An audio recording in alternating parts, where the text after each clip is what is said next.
ದಕ್ಷಿಣ ಕನ್ನಡ ಜಿಲ್ಲೆಯಲ್ಲಿ ಮಳೆಯ ಆರ್ಭಟ ಯಾವ ರೀತಿ ಅವಾಂತರಗಳನ್ನು ಸೃಷ್ಟಿಸ್ತಾ ಇದೆ ನೋಡ್ತಾ ಇದ್ವಿ. ದಕ್ಷಿಣ ಕನ್ನಡ ಸೇರಿದ ಹಾಗೆ ಘಟ್ಟ ಪ್ರದೇಶಗಳಲ್ಲಿ ಭಾರಿ ಮಳೆಯಾಗ್ತಾ ಇದೆ. ಕುಕ್ಕೆ ಸುಬ್ರಹ್ಮಣ್ಯದ ಕುಮಾರಧಾರ ನದಿ ನೀರು ಹೆಚ್ಚಳ ಆಗಿದೆ. ಕುಕ್ಕೆಯ ಕುಮಾರಧಾರ ಸ್ನಾನಘಟ್ಟ ಮುಳುಗಡೆಯಾಗಿದೆ. ಸ್ನಾನಘಟ್ಟದಲ್ಲಿ ಭಕ್ತರು ನೀರಿಗಿಳಿಬಾರದು, ಅಪಾಯ ಇದೆ ಅಂತ ಸೂಚನೆ ಕೊಟ್ಟಿದ್ದಾರೆ.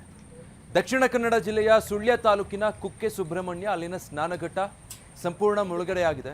ನಿರಂತರವಾಗಿ ಮಳೆಯಾಗ್ತಾ ಇದೆ. ಹೀಗಾಗಿ ನದಿ ಕುಮಾರಧಾರ ನದಿ ತುಂಬಿ ಹರಿತಾ ಇದೆ. ಪರ್ವತಗಳಿಂದಾಗಿ ಅಪಾರ ಪ್ರಮಾಣದ ನೀರು ಹರಿದು ಬಂದು ನದಿಗೆ ಸೇರ್ತಾ ಇರೋದ್ರಿಂದ ನದಿಯಲ್ಲಿ ನೀರಿನ ಪ್ರಮಾಣ ಹೆಚ್ಚಾಗಿದೆ.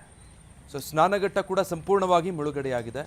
ಹೀಗಾಗಿ ಯಾರು ಕೂಡ ಭಕ್ತಾದಿಗಳು ನದಿಗಿಳಿಬೇಡಿ, ಸ್ನಾನಘಟ್ಟದ ಬಳಿ ಹೋಗಬೇಡಿ ಅಂತ ಹೇಳಿ ಈಗ ಜಿಲ್ಲಾಡಳಿತ ಕೂಡ ಸೂಚನೆ ಕೊಟ್ಟಿದೆ. ನೋಡಬಹುದು ಈಗ ಸ್ನಾನಘಟ್ಟ ಸಂಪೂರ್ಣ ಮುಳುಗಡೆಯಾಗಿದೆ. ದಕ್ಷಿಣ ಕನ್ನಡ ಜಿಲ್ಲೆಯಲ್ಲಿ ಮಳೆಯ ಆರ್ಭಟ ಹೀಗೆ ಮುಂದುವರಿತಾ ಇದೆ. ಶ್ರೀ ಕ್ಷೇತ್ರ ಧರ್ಮಸ್ಥಳದ ನೇತ್ರಾವತಿ ಸ್ನಾನಘಟ್ಟ ಕೂಡ ಮುಳುಗಡೆಯಾಗಿದೆ.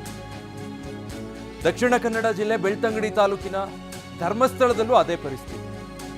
ಸ್ನಾನಘಟ್ಟದ ಮೆಟ್ಟಿಲುಗಳ ಬಳಿ ಭಕ್ತಾದಿಗಳು ಸಾಮಾನ್ಯವಾಗಿ ಅಲ್ಲಿ ತೀರ್ಥ ಸ್ನಾನ ಮಾಡ್ತಾರೆ.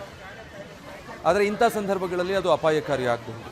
ಧರ್ಮಸ್ಥಳದ ಮಣ್ಣಸಂಕ ಬಳಿಯ ರಸ್ತೆ ಜಲಾವೃತ ಆಗೋಗಿದೆ. ಇನ್ನು ಮುಂಡಾಜೆ ಗ್ರಾಮದಲ್ಲೂ ಕೂಡ ತಗ್ಗು ಪ್ರದೇಶಗಳು ಸಂಪೂರ್ಣವಾಗಿ ಜಲಾವೃತ ಆಗೋಗಿದೆ. ಉಜಿರೆ ಬೆಳ್ತಂಗಡಿ ಮಾರ್ಗದ ರಸ್ತೆ ಕೂಡ ಜಲಾವೃತ ಆಗಿದೆ. ನೇತ್ರಾವತಿ ನದಿ ಮೈದುಂಬಿ ಹರಿತಾ ಇರೋದನ್ನು ನೀವು ಗಮನಿಸಬಹುದು. ಸ್ನಾನಘಟ್ಟದಲ್ಲೂ ಕೂಡ ನೀರು ಹೆಚ್ಚಳ ಆಗಿದೆ. ಆ ತೀರದಲ್ಲೇ ಮೆಟ್ಟಿಲುಗಳ ಮೇಲೆ ತೀರ್ಥ ಸ್ನಾನಕ್ಕೆ ಭಕ್ತಾದಿಗಳು ಮುಂದಾಗಿದ್ದಾರೆ. ಬಹುತೇಕ ಇಡೀ ಸ್ನಾನಘಟ್ಟ ಮುಳುಗಡೆ ಆಗುವಂಥ ಹಂತ ಬರುತ್ತೆ. ಇನ್ನೇನಾದರೂ ಸ್ವಲ್ಪ ನದಿಯಲ್ಲಿ ನೀರಿನ ಪ್ರಮಾಣ ಹೆಚ್ಚಳ ಆದರೆ ಸದ್ಯಕ್ಕೆ ಜನ ದಡದಲ್ಲಿ ತೀರದಲ್ಲಿ ನಿಂತು ಈ ರೀತಿ ನೇತ್ರಾವತಿ ನದಿ ನೀರು ಹೆಚ್ಚಾಗಿರೋದನ್ನು ಕಣ್ತುಂಬಿಕೊಳ್ತಾ ಇದ್ದಾರೆ. ಒಂದು ಕಡೆ ಕುಕ್ಕೆ ಸುಬ್ರಹ್ಮಣ್ಯದಲ್ಲಿ ಸ್ನಾನಘಟ್ಟ ಮುಳುಗಡೆಯಾಗಿರುವಂಥ ದೃಶ್ಯ ನೋಡ್ಬೋದು. ಕುಮಾರಧಾರ ನದಿ ಮೈದುಂಬಿ ಹರಿತಾ ಇದೆ.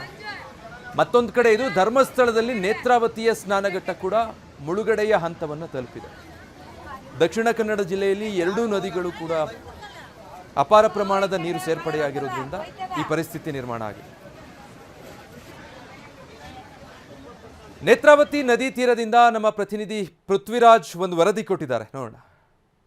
ದಕ್ಷಿಣ ಕನ್ನಡ ಜಿಲ್ಲೆಯಲ್ಲಿ ನಿನ್ನೆ ರಾತ್ರಿ ಮತ್ತು ಇವತ್ತು ಧಾರಾಕಾರ ಮಳೆ ಆಗ್ತಾ ಇರುವಂಥದ್ದು. ಇದರ ಪರಿಣಾಮ ಎಲ್ಲ ಜೀವನದಿಗಳು ತುಂಬಿ ಹರಿತಾ ಇದೆ.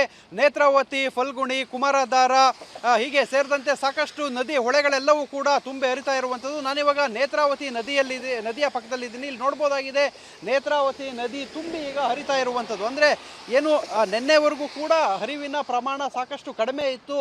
ಇವತ್ತು ಬೋರ್ಗರೆದು ಹರಿತಾ ಇರೋದನ್ನು ಇಲ್ಲಿ ನೋಡ್ಬೋದಾಗಿದೆ. ಅಂದರೆ ಪ್ರಮುಖವಾಗಿ ಏನು ನೇತ್ರಾವತಿ ನದಿಗೆ ಅಂದರೆ ಪಶ್ಚಿಮ ಘಟ್ಟಗಳಲ್ಲಿ ಬೀಳ್ತಾ ಇರುವಂತಹ ಮಳೆಯ ನೀರು ಕೂಡ ಬರ್ತಾ ಇದೆ. ಕರಾವಳಿಯಲ್ಲಿ ಬೀಳ್ತಾ ಇರುವಂತಹ ಮಳೆಯ ನೀರು ಕೂಡ ನೇತ್ರಾವತಿ ನದಿ ಸೇರ್ತಾ ಇರುವಂಥದ್ದು. ಮತ್ತು ನೇತ್ರಾವತಿ ನದಿಯ ಉಪನದಿಗಳೆಲ್ಲವೂ ಕೂಡ ನೇತ್ರಾವತಿ ನದಿಗೆ ಸೇರಿ ಈಗ ಧರ್ಮಸ್ಥಳದ ಸ್ನಾನಘಟ್ಟ ಸೇರಿದಂತೆ ಕುಮಾರಧಾರ ಅಂದರೆ ಕುಕ್ಕೆ ಸುಬ್ರಹ್ಮಣ್ಯ ದೇವಸ್ಥಾನದ ಸ್ನಾನಘಟ್ಟ ಕೂಡ ಈಗ ಮುಳುಗಡೆಯಾಗಿರುವಂಥದ್ದು. ಕುಮಾರಧಾರದಲ್ಲಿ ಭಕ್ತಾದಿಗಳಿಗೆ ಏನು ಆ ಒಂದು ತೀರ್ಥ ಸ್ನಾನ ಮಾಡಲಿಕ್ಕೆ ಬ್ಯಾರಲ್ಗಳ ವ್ಯವಸ್ಥೆಯನ್ನು ಮಾಡಿದರೆ, ಈಗ ಸದ್ಯಕ್ಕೆ ಧರ್ಮಸ್ಥಳದಲ್ಲ ಸ್ನಾನಘಟ್ಟದಲ್ಲಿ ಮೇಲ್ಮೆಟ್ಟಿಲ ಏನಿದೆ ಆ ಮೇಲ್ಮೆಟ್ಟಿಲ ಬಳಿ ನೀರಿನಲ್ಲಿ ಭಕ್ತಾದಿಗಳು ತೀರ್ಥ ಸ್ನಾನವನ್ನು ಮಾಡ್ತಾ ಇರುವಂಥದ್ದು. ಈಗ ಏನು ನದಿಗಳ ಹರಿವಿಕೆ ಭಾರಿ ಪ್ರಮಾಣದಲ್ಲಿರುವಂಥದ್ದು. ಅಲ್ಲಲ್ಲಿ ಏನು ರಸ್ತೆಯಲ್ಲೂ ಕೂಡ ನೀರು ರಸ್ತೆ ಮೇಲ್ಭಾಗ ಬಂದಿರುವಂಥದ್ದು. ರಸ್ತೆಗಳು ಜಲಾವೃತ ಆಗಿದೆ ಮತ್ತು ತಗ್ಗು ಪ್ರದೇಶಗಳು ಕೂಡ ಜಲಾವೃತವಾಗಿರುವಂಥದ್ದು. ಸದ್ಯಕ್ಕೆ ಮಳೆ ಮುಂದುವರಿತಾ ಇದೆ. ಮಳೆ ಮುಂದುವರಿತಾ ಇರೋದ್ರಿಂದ ಈಗ ಎಲ್ಲ ತಗ್ಗು ಪ್ರದೇಶಗಳಲ್ಲೂ ಕೂಡ ನೀರು ಮೇಲ್ಭಾಗದಲ್ಲಿ ಹರಿತಾ ಇರುವಂಥದ್ದು. ಚಿಕ್ಕ ಚಿಕ್ಕ ರಸ್ತೆಗಳು ಜಲಾವೃತ ಆಗಿರುವಂಥದ್ದು. ಇಂಥ ಎಲ್ಲ ಅವಘಡಗಳು, ಅನಾಹುತಗಳು ಯಾವುದೇ ರೀತಿ ಇನ್ನೂ ಸಂಭವಿಸಿಲ್ಲ. ಆದರೆ ಮುನ್ನೆಚ್ಚರಿಕಾ ಕ್ರಮವಾಗಿ ದಕ್ಷಿಣ ಕನ್ನಡ ಜಿಲ್ಲಾಡಳಿತ ಕೂಡ ತಗ್ಗು ಪ್ರದೇಶಗಳಿಗೆ ಯಾರು ಹೋಗಬಾರ್ದು ಅಂತ ಹೇಳಿ ಒಂದು ಸೂಚನೆಯನ್ನು ನೀಡಿದೆ. ಇವತ್ತು ಶಾಲಾ ಕಾಲೇಜುಗಳಿಗೆ ರಜೆಯನ್ನು ಕೂಡ ನೀಡಲಾಗಿತ್ತು. ಸದ್ಯಕ್ಕೆ ಮಳೆ ಮುಂದುವರೆದು ಕೆಲವೊಂದಿಷ್ಟು ಕಡೆ ಈ ಒಂದು ಲ್ಯಾಂಡ್ ಸ್ಲೈಡ್ ಮತ್ತು ಬೇರೆ ಬೇರೆ ತಗ್ಗು ಪ್ರದೇಶಗಳಿಗೆ ನೀರು ನುಗ್ಗಿರುವಂತಹ ವಿಚಾರಗಳನ್ನು ಹೊರತುಪಡಿಸಿದರೆ ಯಾವುದೇ ರೀತಿ ಬೇರೆ ಮೇಜರ್ ಆಗಿ ಏನೂ ಆಗಿಲ್ಲ. ಆದರೆ ಜನರು ಮುನ್ನೆಚ್ಚರಿಕಾ ಕ್ರಮಗಳನ್ನು ವಹಿಸಬೇಕಾಗಿರುತ್ತೆ. ಮಳೆಯ ಸಂದರ್ಭದಲ್ಲಿ ತಗ್ಗು ಪ್ರದೇಶಗಳಿಗೆ ಹೋಗೋದನ್ನು ಅವಾಯ್ಡ್ ಮಾಡಬೇಕಾಗಿರುತ್ತೆ.